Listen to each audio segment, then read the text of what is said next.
Hi മക്കളെ, ജേസി സാറാണ്. മക്കളെ, എക്സാമിന് എല്ലാ ആൾക്കാരും പഠിച്ചുകൊണ്ടിരിക്കുന്ന വളരെ ഇമ്പോർട്ടൻ്റ് ആയിട്ടുള്ള ടൈമാണ് എന്നറിയാം. ഒരുപാട് ആളുകൾ ഇതേപോലെ തന്നെ ചോദിക്കുന്ന ഒരു ചോദ്യമാണ്, അല്ലെങ്കിൽ ചില ആൾക്കാർക്ക് ഉണ്ടാകുന്ന ഒരു സംശയമാണ് സാർ ഇന്ന് നിങ്ങൾക്ക് മുമ്പിലേക്ക് പങ്കുവെക്കാൻ ആഗ്രഹിക്കുന്നത്. അത് മറ്റൊന്നുമല്ല സാർ, ഓരോ ചോദ്യത്തിനും നമ്മൾ എത്ര പോയിൻ്റാണ് പ്രത്യേകിച്ച് സോഷ്യൽ സയൻസ് പോലുള്ള സബ്ജക്റ്റുകൾക്കകത്ത് എഴുതേണ്ടത് എന്ന് പല ആൾക്കാരും ചോദിക്കുന്ന ഒരു ചോദ്യമാണ്. അതാണ് നമ്മൾ ഇന്ന് എന്ത് ചെയ്യുന്നത്, ഈ വീഡിയോയ്ക്കകത്ത് പറയാൻ പോകുന്നത്.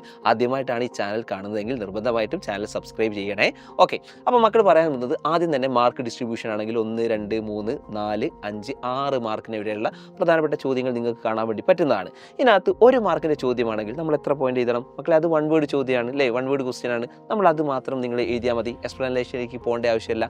ഇനിയിപ്പോൾ 2 മാർക്കിൻ്റെ ചോദ്യമാണെങ്കിൽ, 2 മാർക്കിൻ്റെ ചോദ്യമാണെങ്കിൽ നമ്മൾ ചില കേസിലൊക്കെ ആണെങ്കിൽ 2 പോയിന്റ് വരും. അതല്ല എങ്കിൽ ചിലത് ചിലപ്പോൾ 4 പോയിന്റ് എഴുതേണ്ടതുണ്ടാവും. അപ്പോൾ ആ 4 പോയിന്റോ അല്ലെങ്കിൽ ആ 2 പോയിന്റോ നിങ്ങൾ എന്ത് ചെയ്യുക, എഴുതുക. അത് ചോദ്യത്തിനനുസരിച്ചാണ് അത് മാറുക. അതേപോലെ തന്നെ ഒരു 3 മാർക്കിൻ്റെതാണെങ്കിൽ ചിലത് ഒരു 3 പോയിന്റ് എഴുതാനുണ്ടാവും, എന്നാൽ മറ്റു ചിലത് ചിലപ്പോൾ ഒരു 6 പോയിന്റ് എഴുതാനുണ്ടാവും. അപ്പോൾ നമ്മൾ 6 പോയിന്റും എഴുതണം. അങ്ങനെയാണ് 1, 2, 3 മാർക്കിൻ്റെതുള്ളത്. ഇനിയുള്ളത് 4 മാർക്കാണ്. 4 മാർക്കിലേക്ക് വരുമ്പോൾ ചെറിയൊരു മാറ്റമുണ്ട്. 4 മാർക്കിലേക്ക് വരുന്ന സമയത്ത് മക്കളെ ശ്രദ്ധിക്കുക, പ്രധാനമായിട്ടും ഇത് നമുക്കൊരു പേപ്പറാണല്ലോ. ഈ പേപ്പറിൻ്റെ ഈ ഒരു ഭാഗത്തിനെയാണ് നമ്മൾ ഒരു പുറം എന്ന് പറയുന്നത്. ഇതാണ് ഒരു പുറം. അപ്പോൾ ഇതിൻ്റെ ഓപ്പോസിറ്റ് എന്തായിരിക്കും? ഇതുപോലെ തന്നെ രണ്ടാമത്തെ പുറമാണ് കേട്ടോ. അപ്പം 4 മാർക്കിൻ്റെതൊക്കെ എഴുതുകയാണെങ്കിൽ മക്കളെ ശ്രദ്ധിക്കുക, ഈ ഒരു പുറം പേജിൻ്റെ നമ്മളെ ഒരു അരഭാഗം എഴുതിയാൽ മതി. അതായത് അരപ്പുറം ഇത്ര എഴുതിയാൽ മതി. ഇവിടുന്ന് മുതൽ ഇത്ര വരെ നിങ്ങൾ എഴുതിയാൽ മതി. ചില ആളുകളൊക്കെ എഴുതി വരുമ്പോൾ ഈ അരപ്പുറം എന്ന് പറയുന്നത് ചിലപ്പോൾ 4 മാർക്കിൻ്റെ ഒക്കെ കുറച്ച് താഴോട്ടൊക്കെ വരും, കുറച്ചൊക്കെ എന്ത് ചെയ്യും, താഴോട്ട് വരും.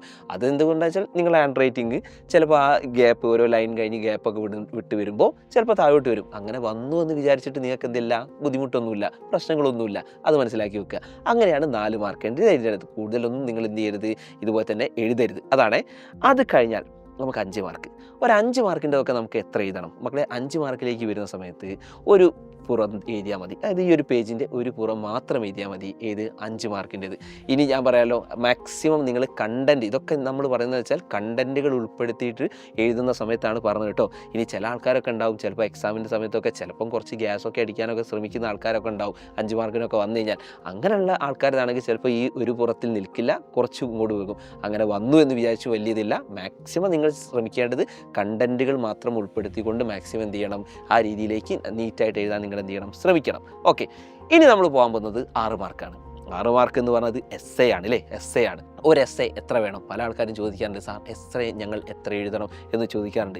മക്കളെ, ഒരു എസ് എ നിങ്ങൾ എഴുതുകയാണെങ്കിൽ ശരിക്കും പറയുന്നത് ഒരു പുറം, അതായത് ഈ ഒരു പുറവും അതേപോലെ തന്നെ മറ്റൊരു പേജിൻ്റെ ഒരു അരപ്പുറം അല്ലെങ്കിൽ ഒരു കാൽഭാഗം, അതായത് ചെറിയൊരു ഇത്ര വേഗം ഒരു പുറം എഴുതുക. അതേപോലെ തന്നെ തൊട്ട ഓപ്പോസിറ്റ് ആണെങ്കിൽ അതിൻ്റെ ഒരു കാൽഭാഗം നിങ്ങൾ എന്ത് ചെയ്താൽ മതി, എഴുതിയാൽ മതി.